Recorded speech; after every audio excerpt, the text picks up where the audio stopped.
How much do you hate Cristiano I Ronaldo? don't, You I hate don't, him. I You hate don't him. hate him. No, Mentiroso. Lo odian, lo odian. bro, I respect him as a player. I will never talk shit about him as a player. I respect him as a player. It's the everything else around him What that just everything kind else of that gets, you like? He gives good yeah. to Eh, charity. That he works so much on his no, game. That he's a no, bro. family man.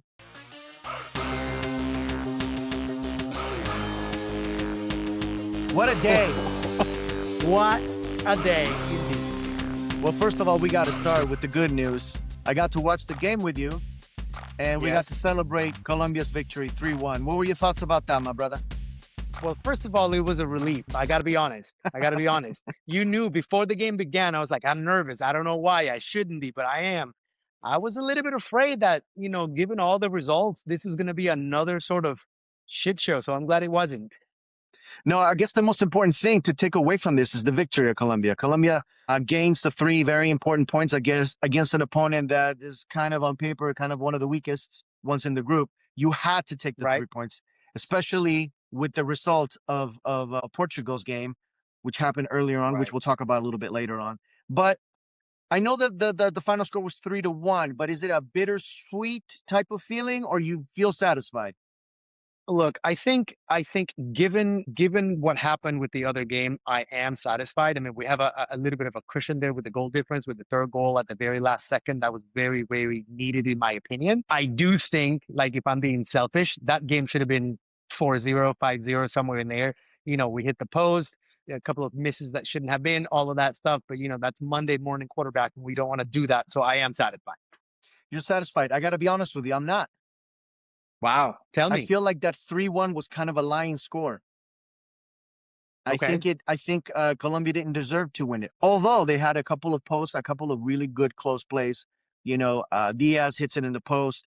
But just what I saw from Colombia, I come out of that disappointed. I feel they were bailed out at the end. I come out disappointed. I felt like there was no reason whatsoever for Colombia to give the other team the ball at all.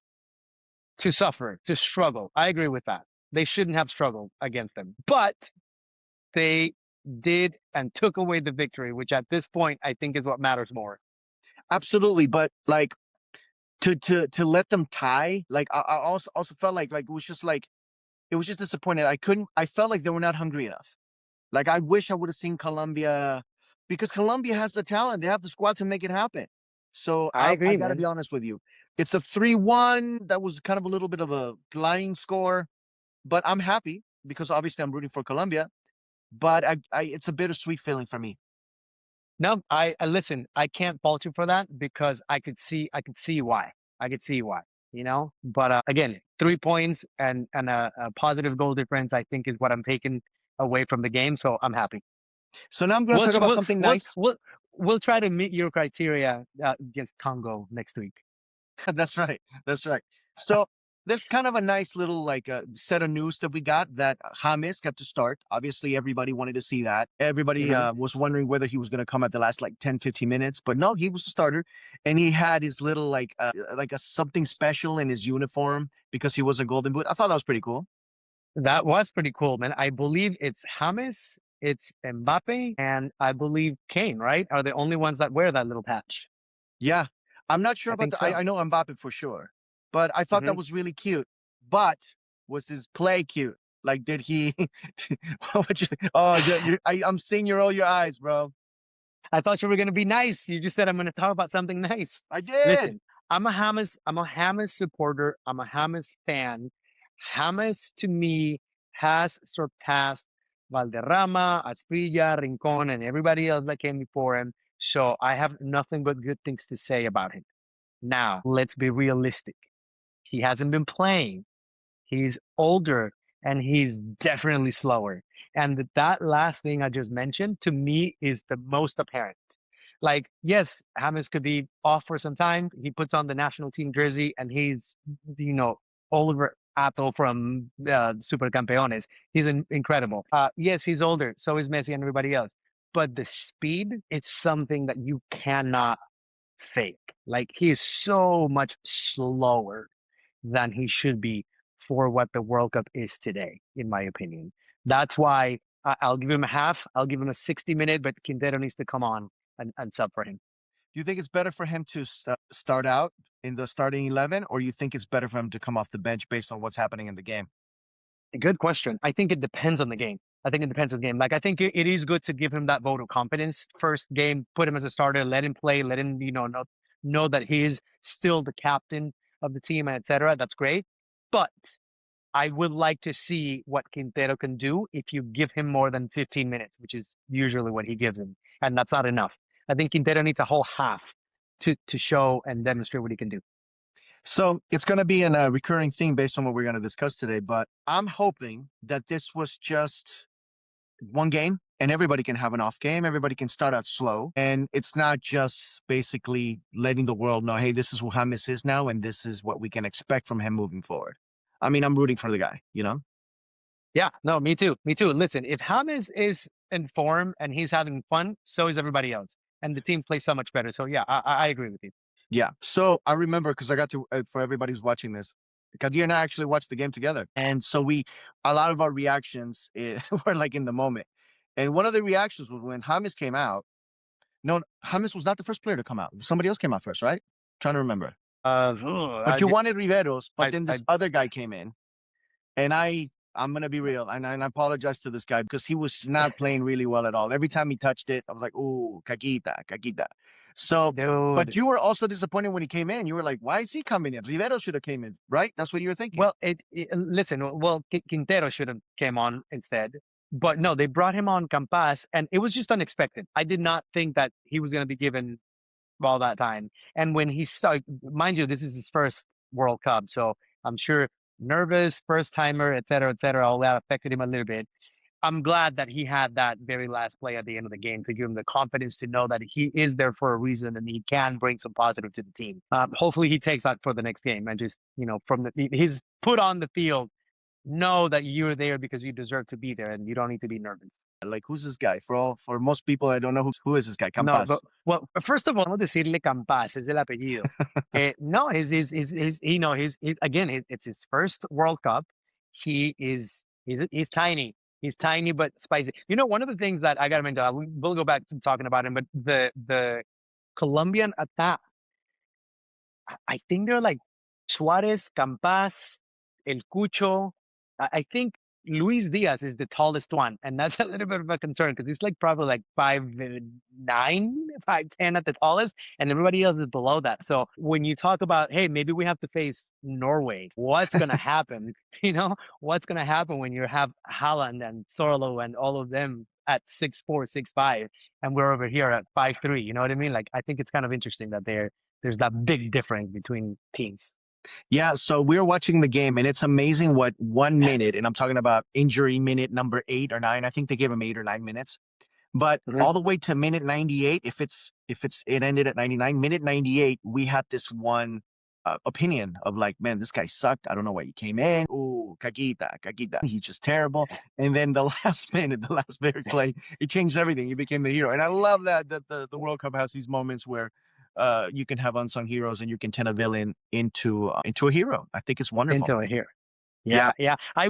I will say El Cucho Hernandez, which is the guy that created the play. crossed, Yeah. the guy that created the play. That right there, those last 10 to 15 seconds when he sent the ball and he goes and fights and just gives it 120% for 10, 15 seconds. To me, that's the intensity with which you need to play the World Cup games. Like, give it your all, and if you get tired, and then you get subbed. But that right there, to me, if I was coach, if I was Nestor, I'd be like, he's on next game because if he's gonna give me that for 45 minutes, we're golden, man.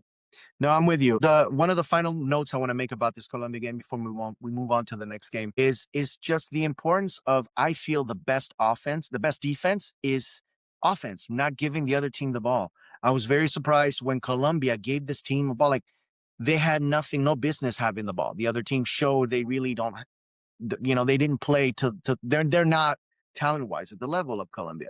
So you give them the ball, it's like you F around, you find out. And that's what Colombia Yeah, did for a little bit. They effed around, they found out, they fucked around, they found out. And then so at the end of the day, and this goes out to like a message like in general of all the World Cup teams, like these are still professional players, even if they Hmm. seem like the Hmm. quality is not as good. But we've seen it in Spain, we've seen it in Portugal. Like these are professional players who, if you f around with them, you're gonna find out. Yeah, yeah, you can't take anyone for granted, man. After seeing Cape Verde, Curaçao, like all of the Haiti, like come on, look at the what's his last name, the Vitinha, the goalie, the 40-year-old goalie. Come on, man, you never know who you're gonna have in front of you, just giving it their all and surprising you. So I agree with you. Yeah, to wrap up the Colombia game, I just want to give my props to the hands down the best player in the match. That's Luis Diaz. You can see the level of player that he is. You can see that he's world class. He just touches the ball and he just does something different. I am so Yeah, happy for him because many of these amazing world class players don't get the chance to even be in the World Cup, but then also don't get a chance to shine in the World Cup. This was Luis Diaz's first goal in the World Cup, and I'm so happy for right. him. So happy for the work and and the trajectory that he's been on. It was really, I was just really happy to see him shine in the World Cup. Yeah, same, same. I agree with you. And a lot of people didn't know that this was going to be his first World Cup. A lot of people forget that Colombia didn't go to Qatar, and it's been, 8 years. And he wasn't part of the national team. He was actually when Peckerman was coach. Luis Diaz was one of those people, one of those players that the coach brings so that the team can play against. So he was on the other side playing, helping the national team prepare for a Like game. the practice And now squad, he's like the practice literally squad. was literally the practice squad. And now look at where he is, and it's incredible, man. Him, Kane, and Olise, oh, that Bayern trio is all shining at the World Cup. It's Oh yeah, incredible. it's great, great, great to see it. And speaking of Kane, I guess we're going to move on to the next game, which was Sure. England, one of the teams that you thought could be one of the disappointing teams. You still disappointed? As have you changed your mind about that? Listen, I have not changed my mind about that yet. Here's what happens with England, in my opinion. They're always expected, they're always highly ranked, they're always up there, and it just never happens. And I think this is gonna be no different. I think they have their group is probably one of the toughest ones out there this World Cup, but they're gonna get out of the group stage just fine. They might win one or two more games, but once pressure builds, I'm sorry, the same thing that happened last time and the time before and the time before and the time before will happen again. I'm calling it now. I just You know don't what? I just don't think they have it. What was surprising for me? Well, what was surprising for me is how well they played as a team. Because I Hmm. got to be honest with you, I look at the team on paper and I'm thinking that like Saka wasn't in the starting lineup. Madueke played. And the interesting thing to me is like, wait a minute, Madueke is the bench guy who is the sub of Saka in Arsenal.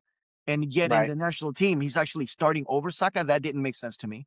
And then you have Gordon, who's really fast, but that you could have also had other options, Rashford being one of them. And of course, who could forget the two main stars who were left out is Foden and Palmer. So Right. my expectations were like, hey, they're going to play a little ugly and maybe depend on Kane. And in the first half, I mean, Kane definitely came through. Was their star, their stud. But it surprised me how well they played, especially Bellingham, somebody that you love so much.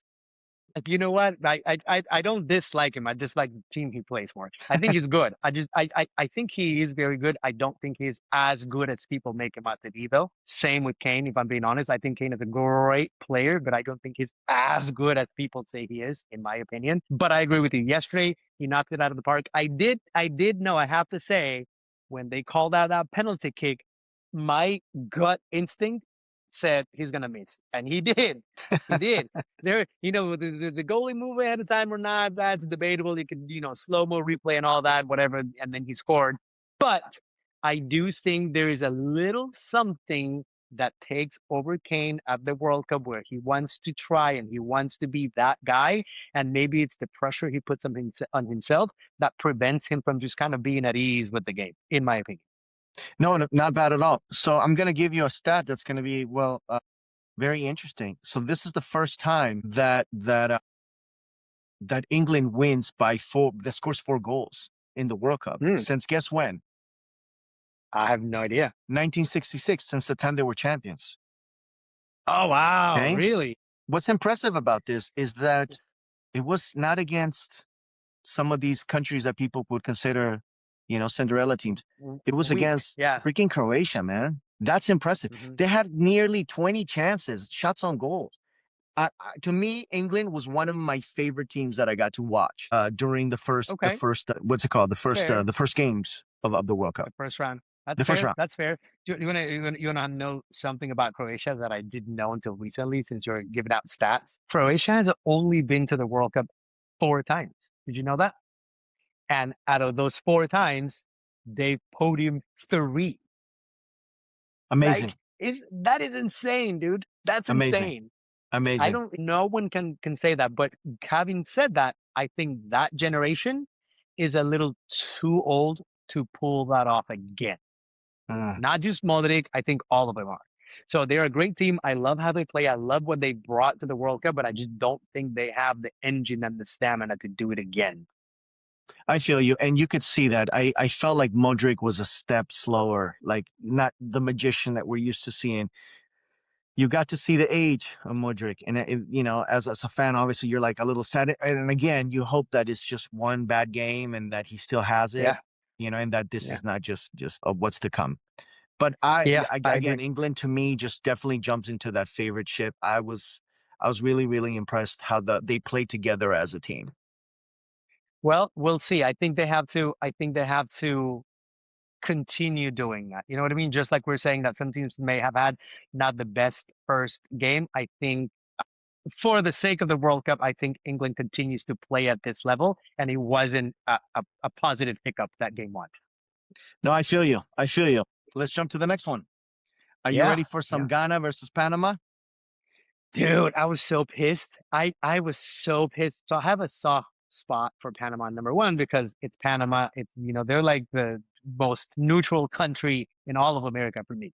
And also they're just like fun people, man. They're just like they've been trying to get better at the sport for so long. They've actually put on a few good performances. I think they've come along with Costa Rica, and they've made their level a lot more competitive in the last decade. They were playing a fine game, and that happened in the very last second of the match. Come on. I would just, yeah, that one hurt. That one hurt. That one hurt me too. For the same all the reasons that you're bringing up. I felt like they were right there, toe to toe with Ghana, Yeah. and they were doing their thing, and it was theirs for the taking. And I think, to be fair, a 0-0 draw would have been just as fair. But Yeah, to totally. have that your heart pulled out at the very last minute, very last play, oh man! Of course, we fear for our Panamanians. But to be honest with you, this left me kind of a nicer taste in the mouth, thinking they could possibly come back and have and represent well the Latinos, because unfortunately we I hope haven't. so. The Latinos have not shown up, man. Dude, that was gonna be my comment to you after this Panama situation, because I agree. And I hope so. I hope you're right. I hope they do come back and like just kind of give it their all, because I think they could be that surprise like Costa Rica was once. You know what I mean? I think they could very well do that. So keeping them crossed. I hope they do well. I think this was one game they should have won. They didn't, so hopefully that doesn't get in their heads. Yeah, absolutely. So we got to get to, I would say, one of the most expected games overall in the World Cup, Dímelo. because of Cristiano Ronaldo, your favorite, dude. Okay, Kadir hates. How much do you hate Cristiano I Ronaldo? don't You I hate don't him. h- I You hate don't him. hate him. No, Mentiroso. Bueno, lo odia, lo I odia. bro, I respect him as a player. I will never talk shit about him as a player. I respect him as a player. It's the everything else around What him what that just everything kind of else that he gets good yeah. to charity, that he works so much on his No, game, that he's a no, bro. family man. No, ¿Qué odias tanto? What do you hate so it's much about this it's guy? I've never seen anybody better than me. I just got to be honest with you. I don't think anybody works as hard, and I just when I on the field, I'm just the best thing that, and I truly believe that. And there's no one that's ever worked as hard as I have, and I'm the best that there's been, and I think I should be at the top of everything. That's what pisses me off. What about It's Zlatan? When Zlatan says it, do you still have the same hate? No, I don't. I tell you, but let me tell you why though. Uh-huh. Because Slatan will sit down and talk all of that shit, but he will also tell you that there is at least a handful of other players that are better than him, Uh-huh. and he doesn't have a problem admitting that, and he doesn't have a problem saying, "Yep, so and so and so and so and so and so are freaking incredible," and hats off to them. Cristiano would never do that. Never do that. So you hate him because And Cristiano admits to being great. I mean, I think to this point he has the most goals ever. He's close to 1,000. He is great. I've never said he's not. Yeah, I've never said he's not. I think it's the being arrogant about it that yeah. bothers me. Well, you know that But let's talk about the game though. There's we are. I mean, 10, that's a huge 10. part of the story of the game. The fact that the This is true. expectations of This is true. Ronaldo and what we were expecting coming up to the World Cup, especially after what Messi did the night before, you're expecting, That's okay, right. let's see what is Cristiano Yeah. going to do now, and we hmm can't help but be like, oh, What did he do? What did he do? I Huh? mean, he didn't do How, anything, and that's what's would you sad. would you would you let me ask you a couple of questions and just give me answers just to have them recorded, please? How many shots and goal did he have in the whole game? I think he had two. How He many? had zero. Yeah, I He mean, had they still zero. count. They were not on target, but Exactly. That's why I said on goal. got it. My bad. Yeah, Yep. yeah. He had zero. Then Yeah. there was a couple of other plays where his teammates, he literally, and you can see the replay videos where he points where he wants his teammate to have the ball to Yeah. so that he can run and get to it. And both times he's just not fast enough to get there anymore. That is sad. That is sad. And then there's a couple of other chances where the ball is clearly going to one of his teammates and he just gets in the way to try and take a shot and punts it like it's a freaking, field goal. Come on, my guy. Come on. But okay, but does he really deserve all the criticism? Is it just him, or was Portugal off? Because Portugal is filled with talent. I feel like this is the best generation Portugal has ever had, and they have had I agree. Figo, and they have had like amazing players before. But I feel like this is still the best generation they've had. But I they agree play with you. like crap. As a team and in every position, I agree with you. They have the most powerful group of players that they've been able to put together. 100% agree that this is their best generation. I don't think they have their best game, but I will say one thing, because so many of them play together, that's not going to happen again. That's not going to happen again. They're going to be like, okay, we need to just do this to fix it, and they will. So since you said that, then wouldn't it make no problem? I mean, no difference if I guess what I'm trying to say is then we shouldn't put everything on Ronaldo's shoulders because the other 10 players are amazing and they could have you or me playing forward and they could still win, right? So For is sure. it fair For the sure. blame that Ronaldo, the criticism that he's taking for this? Is it fair? I don't know. I don't know if it's fair. It doesn't matter. You know what I mean? It Uh, doesn't uh, matter. He wants to win. He puts the pressure on himself. He does it. He talks. So when you talk and when you bring it upon you and you don't do shit on the field, then what you has have he to take it said? like a champ. What has he said? Dude, dude. Okay, right. Mira, right before the World Cup, when he's doing that interview talking about how the World Cup trying to devalue and how it's only 7 games and I shouldn't identify whether a player is good or bad because it's only 7 games and no tournament that's only 7 games long should be blah blah blah blah It's blah true. blah all of that. And then right before the World Cup begins, his post is, "Here I go again." Shut up. Make up your mind, bro. Make up your mind. Do you care about it or do you not care? Pick a side. No, I think the pressure that is put upon him is specifically because of what Messi did the day before. I think that helps so much blow it out of proportion. Absolutely. If Messi had a similar game and they both score zero, then it'd be like, oh, they're both starting slow. Let's give them a chance. But the fact Yeah. that Messi showed up the way that he did, come on, let's be realistic. We can't we can't help this comparison that just happens. Like as soon as Messi does something, you look at like, okay, what is Ronaldo gonna do? And vice versa. Yeah. It's like has to be. It has to be, but I think for this World Cup, because you cannot ignore the fact that Mbappe has been up there with them the past few World Cups, and the kid is significantly younger and has played a lot less games than both of them is right up there as far as goals and impact. So when you have Mbappe doing what he did, and then Haaland comes and he does what he does, and then Messi comes and he says, "Hold my beer," and does what he does. Of course, you're gonna turn around and look at Ronaldo and be like, "All right, now it's your turn, my guy. What are you gonna do?" And then he does that. Come on, like if he would have at least thrown the team over his shoulders and tried and like battled, people would have been like, "Look, he was trying. The team sucked, but he was trying, but he wasn't even doing that."